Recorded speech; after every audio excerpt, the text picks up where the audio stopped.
Also, some breaking news on Pfizer in the last hour. The company saying that its COVID pill is nearly 90% effective at reducing hospitalizations and deaths in its final results. Joining us right now for more on this is Dr. Kavita Patel, a fellow at the Brookings Institution and former White House health policy director, who's also an NBC and MSNBC medical contributor. And Dr. Patel, this is huge news from Pfizer this morning. It confirms what we had already heard on their last trial, basically that this is incredibly effective, this pill, in helping prevent the worst case scenario for people who actually do get COVID. And that's great news. It is great news, Becky, and two things. This is as you mentioned, the final trial results, the pivotal trial data. We had the interim results about a month ago, which is what prompted Pfizer to apply for emergency authorization for its pill. But in addition to that, we have an open window now from 3 to 5 days, which the trial showed that you can give this drug after a confirmed diagnosis of COVID-19. Twice-a-day pill for 5 days in a 5-day window after confirmation. That gives us a lot of flexibility and latitude for people at high risk of hospitalization. There were some less strong results from the Pfizer trial for people who are at kind of what we would call standard risk or regular people, including vaccinated people, but there will probably be more data forthcoming. But at a minimum, this is a big step forward. Now we just need to make sure we have enough supply of the drug because there will definitely be demand. Just to clear this up, I thought it was 3 to 5 days after symptoms, not 3 to 5 days after a positive COVID test, because it'll take you at least probably 24 hours to get a positive COVID test back.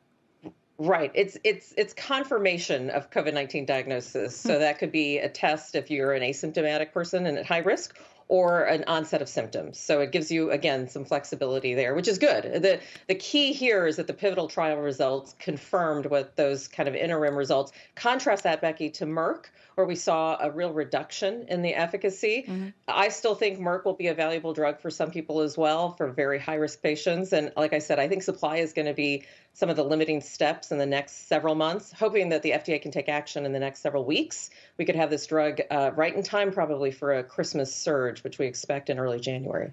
Do you think that the FDA will only authorize this right now for high-risk patients because of those very concerns about how much availability there will be?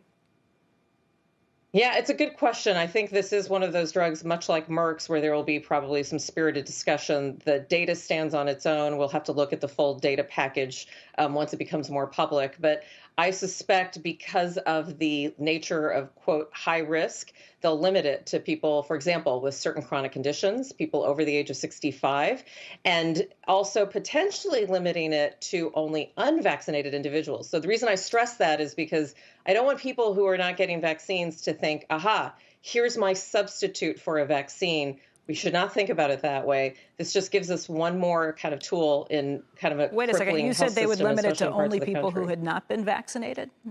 But isn't that like an incentive not to get vaccinated? If you look at the trial data, it's no. I'm saying that's a possibility that because of supply that they would prioritize people who are unvaccinated, simply because if you look at the data, the inclusion of vaccinated individuals yields less strong results. So you could imagine an advisory committee even signaling language that this trial data supports the use in unvaccinated individuals, but I would be very concerned about that message being sent that you don't need to get vaccinated. So you think that's something the FDA could do that you don't think they should? Correct, exactly. But if you stick to the data, which is what the FDA does, right, the data supports this. The trial results that we're talking about that are stunning are in unvaccinated individuals. How long do you think it will be before a pill like this is readily available for anybody who's been exposed to COVID? Don't worry about your high risk factors. Don't worry about whether you're vaccinated, right, unvaccinated, because that seems like the point when everybody can just breathe a sigh of relief with this. Yeah, I do think that there are companies that are working on that. In fact, Pfizer, I think, having looked at their data from inclusion of vaccinated individuals, is already working on how to think about something broader that could be, for example, use for travel prophylaxis, people who want to do this in advance. I actually think that the AstraZeneca monoclonal antibody, the one-time prophylactic antibody, is also a signal. People who can take that before they're exposed to any high-risk COVID situation. So, Becky, you're pointing out what I hope is our near-term future. We can take things in advance of kind of high-risk events, or if we're in a high-risk profession, then we will be able to protect ourselves. But this needs to be on top of a vaccine. You can't really, I just don't see this as being a basis to substitute vaccination, but to your point, to protect us going forward from future risk. But remember, the risk is really hospitalization and death. I think we're all getting used to the fact that getting mild symptoms, even if you're vaccinated, is actually a success of the vaccines, not a failure. Dr. Patel, couple questions. In the here and now, given that it's unlikely that these pills are going to be available at scale, at least in the next month or two, and maybe even longer than that in terms of true scale, and given this new variant and its growth in Norway, they're now talking about it. You know, they were having 1,000 cases a day, and now they're saying it could be as much as 300,000 cases a day that they're projecting.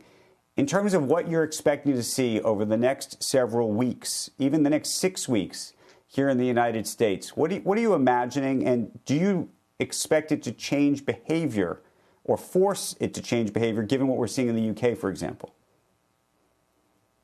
I don't expect it to change behavior simply because I'm watching kind of a fatigued pandemic public that really just, if you're vaccinated, feels like, then they should, that they're confident in their vaccines and they want to get back to travel and social activities. So I'm not sure that it'll force a behavior change that's massive, maybe more regional, like what you're seeing in New York with masks, for example. But to your point, Andrew, we're already seeing kind of these breakthrough positive infections. So we definitely would love to have additional use of monoclonals where appropriate. We're waiting on some of that data, early signs that it's not as effective against Omicron.